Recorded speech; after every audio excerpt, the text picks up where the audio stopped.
Hello, everybody. Welcome, welcome, welcome. My name is Destiny Johnson. I'm the program associate with the 11th Street Bridge Park. We are so excited to have you guys join us today for our first Kids Wellness Week. Woo! Hopefully, you guys have a place that you can sit because today we're going to listen to a story. Want to take the time this week to really celebrate you and encourage you to be the best you that you can be. And today we're going to hear a story about Gary. Gary's from Washington, D.C. And what he's going to do is you guys are going to come and you're going to listen to a story about him discovering the world around him and all the great inventors that he is discovering today. You all have a very special treat today because Miss Akura Marshall, the author of the book, is going to be reading to you all. So sit back, relax, and enjoy the show. Hi, everyone. My name is Akira Marshall, and I am the author of Gary and the Great Inventors. I want to start by saying I created this book to inspire children such as yourself and let you know that you can become anything that you want to be in this world.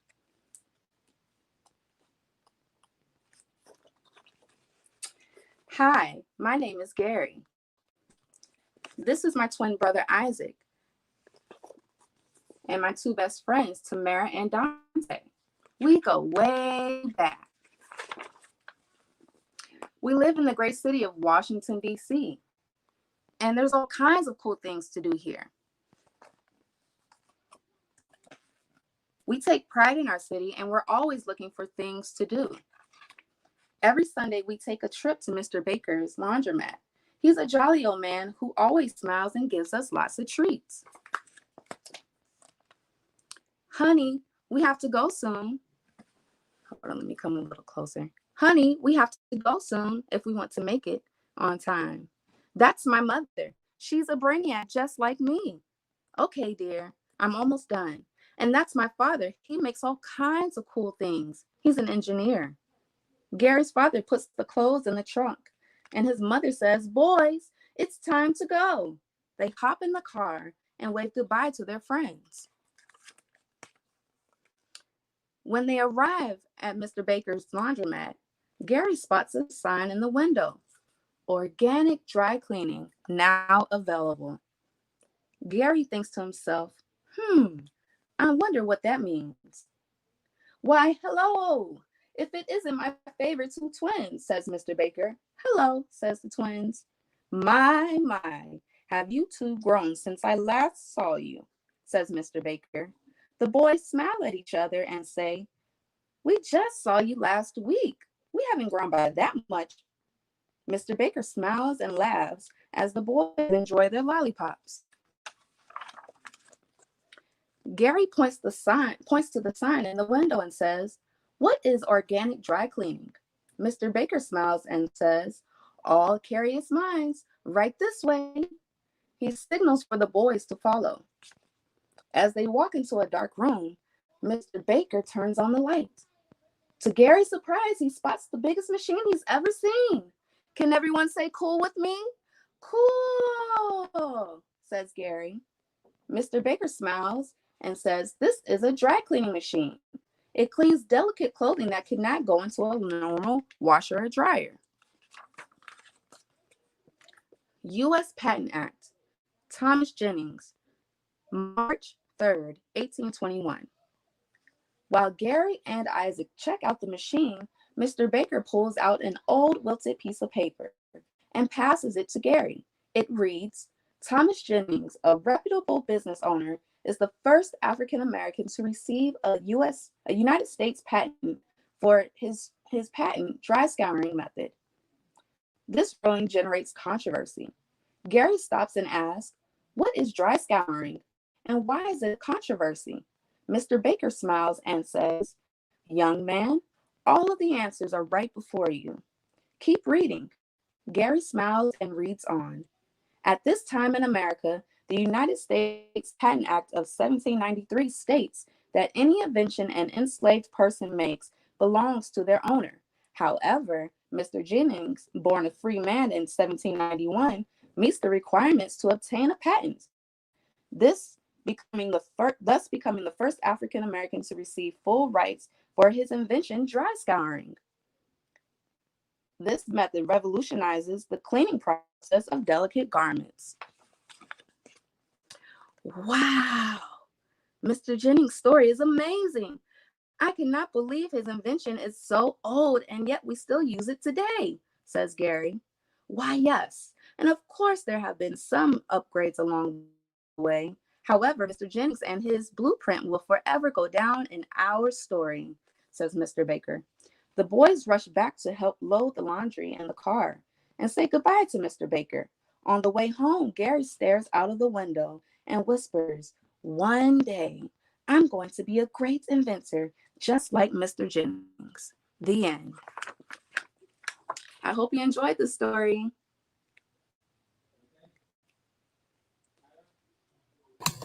All right, thank you so much. We really enjoyed the story about Gary and the Great Inventor, Mr. Oops, I'm sorry. I'm adjusting here. We really enjoyed the story. Thank you so much for reading. Now we're going to take some questions from our audience. What are some things that you guys think that you all could invent one day? And we're going to go to our comments and see.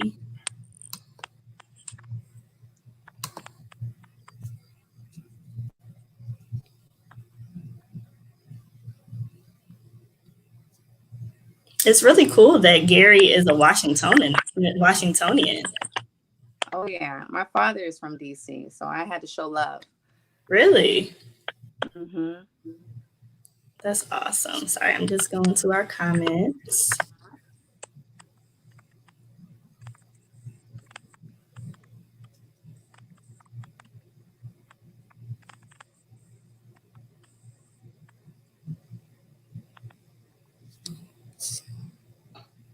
Awesome. So, what inspired you to write this book? So just to give you my background really quick, I actually grew up in Germany. And so I got to see a lot of folks from different backgrounds and just be raised around different cultures. And, as a Black child, I didn't see any of that in school. I didn't see it on TV. Mm-hmm. And once I had well, she's 10 now, but when she was 6 months, um, I remember being in DC during Snowmageddon back in 2010 and just watching TV, clicking through it, and still noticing that the next generation still doesn't have that content. Mm-hmm. And finding out that most of our children's books at that time were being written by people that weren't Black. And Mm-hmm. so I felt inspired to really help take control of the narrative and inspire children and let them know no matter what barrier may be set or what they tell you, you can become anything you want to be. And so I wanted to make sure that I tied in our history so they can learn about our history. They can learn about laws. I talked about the U.S. Patent Act, get inspired, whether it's in politics, inventing, creating, whatever it is that you can become anything. So that's really why I created Gary and the Great Inventors. Yeah, for sure. It's definitely something that I think that all kids need to hear is that they can be anything that they put their mind to. So when you're thinking about talking to kids about Gary or being inspired, what are some advice that you can give kids who are thinking about some great things that they can possibly invent or thinking about, some different ideas to bring to their parents, to bring to life? What are some things you can tell them? I think it's important to do your research. If it's something that's out there and you feel like you can make it better, like do your research, figure out what those folks went through, the process that they went through, write down your ideas, set goals, talk it over with your parents, and don't give up. A lot of times in school, they tell you, oh, you have one chance to get it right. That's not how it works in the real world. You keep working and keep pushing until you get it right. Okay. And do kids have to wait until they're older to be an inventor or can they be inventors right now? Absolutely not. You can start now. This is the perfect time for you to actually start that. I work with my daughters all the time, whether it's simple invention or simple scientific tests, like learning how to make tornadoes, just simple things like start at the the elementary route, and then eventually build upon it, so you understand how chemicals work and how, you know, science works. You understand, like, if I put this chemical with that chemical, what, you know, reaction it does. I think it's important that you start small and then grow big. Hmm. For sure. I think that's super important too. And as kids are, taking their ideas and taking their, their thoughts and bringing them into life, it's important for them to talk to their parents too, to try to, get that different, the conversation going, the ideas flowing and everything like that. And another cool thing is that you're a writer. So what about kids who want to be writers as well? I know we talked a lot about inventors. What about kids who want to be writers? What are some things, how did you get started? And what are some things that you would tell a kid who loves reading, who loves stories, who loves to talk and just share everything that they, are thinking in their heads? I definitely think you start with just writing, like write all the time as much as you can. You know, any idea that comes to your mind, write it down. And then, you know, if you feel like you want to develop a character, like what I did with Gary, I had this idea in my head, you know, that I wanted to tie in history and children and inspiration. And so I started writing or learning about Thomas Jennings. And Okay. I did my research, and I just came up with an idea to write this children's book over time. And I didn't get it right the first time. It took me at least I wrote it at least 6 or 7 times over, even until Hmm. I published it. I was Yeah. still like literally going through saying, oh, I want to change this. But make sure it's telling your story. Don't change it for anybody else. Make sure it's a story that you're proud of.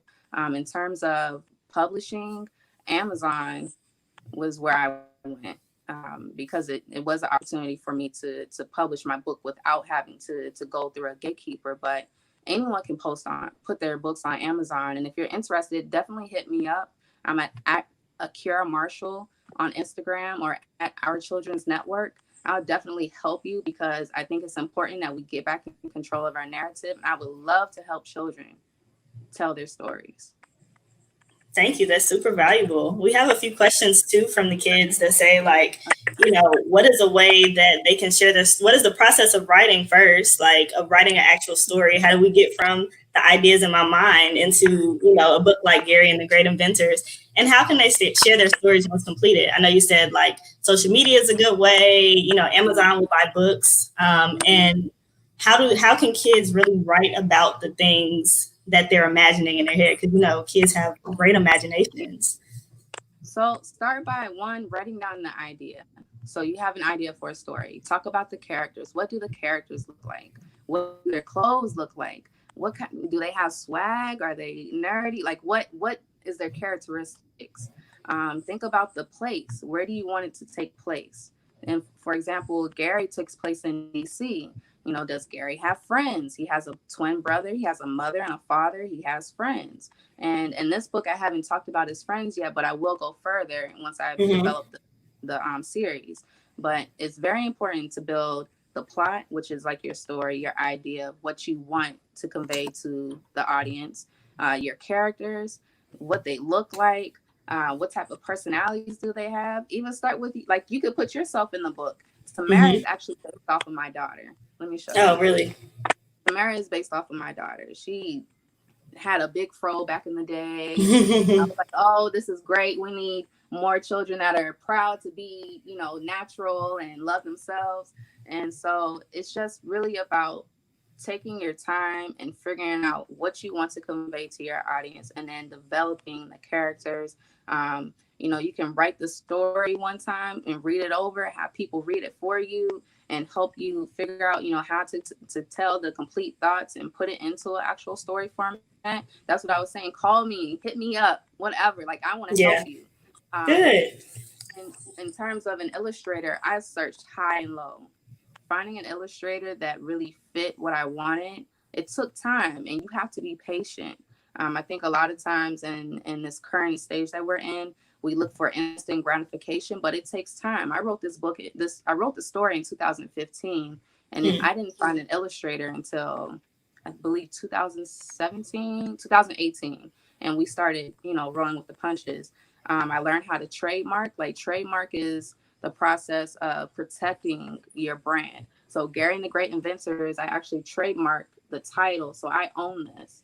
Anytime Mm-hmm. someone wants to use it, they have to pay you for it or get your permission. They can't just use it. You also copyright. Copyright is the process of protecting your whole story. So your story and the illustrations, you go to copyright.gov. I believe that's the website. Don't quote me on that. But you can copyright it and protect it. So that way, if anyone ever wants to use anything in your book, they have to come to you. They have to get your permission. And in some cases, they pay you. That's the business of writing. Writing is creative, but it's also a business too. And collaborating. Collaborate with other children in your classroom or in your neighborhood. There's nothing wrong with that. Yeah, for sure. Definitely working together. And I like what you pointed out about the importance of, your thoughts becoming a business, right? So you can, work with people. You can really make money off of your different ideas. If Exactly. you have different ideas about, you going to fly a kite one day, that can be a book. Yep. Just like you wrote a book about Gary and the Great Inventors. Exactly. So that's awesome. I love how you tied all of that together. Awesome. And can you remind people where they can get the books again? So you can get the book. I prefer if you go to my website. Just as an artist, it's more. We get more support that way. If you don't want to go to ourchildrensnetwork.com, then you can go on Amazon or Sankofa if you're in DC. My book is also in Barnes and Nobles. It's in quite a few places now, but I prefer if you go to Our Children's Network. You heard that, kids? Log online. Yeah, I have bookmarks that I include with the book, and I also sign it if you want it signed. Awesome. Well, thank you so much. If you guys missed the first reading of this book, it'll definitely be on our website at bridgepark.org/live. And as Akura said, ourchildrensnetwork.com, .com or .org? .com. Sorry, .com. ourchildrensnetwork.com, and to purchase our book. And if you are in DC, if you're local, definitely can purchase at Sankofa. So thank you guys so much. And we're also, so this is our first Kids Wellness Week, kicking off with Akura with Gary and the Great Inventors. You guys, we're going to have some more activities at 1:15. We're going to do some kids yoga. So please stay tuned with us. Thank you so much, Akura. Thank you. Bye. Take care. Bye, everybody. See you later.